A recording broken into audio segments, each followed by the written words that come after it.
Okay, the first thing I do when I come up to a car, I look for damage. And here we've got damage from a previous lockout. And I point that out to the customer, let them know, like, hey, this damage is here. I'm just going to take a couple pictures of it for my records. Just want to let you know.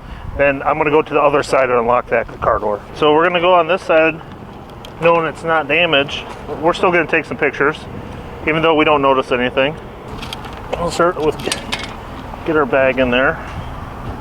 If we could do it without using the plastic wedge, working it up and down. And we're looking right in there, seeing how far the bag is going in.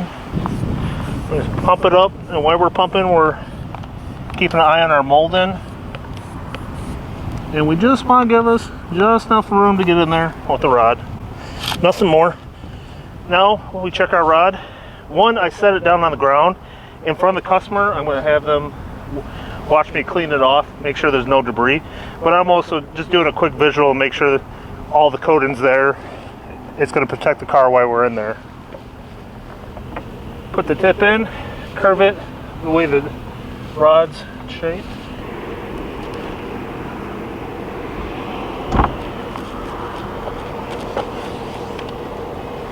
We got it.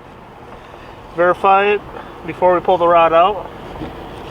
Now, before we open the door, we release the air out of the airbag. Get the pressure off the door and open it up. There we go. Nice. Okay, after we're all done, I do a quick visual inspection on the tool because it does wear out. If it wears out and starts showing metal, I can find out now and replace it. And we check over the door, make sure there's no damage.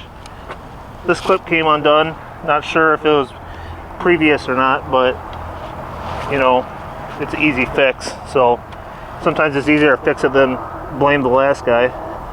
Oh, all looks good. Make sure the gap's good. Everything looks good.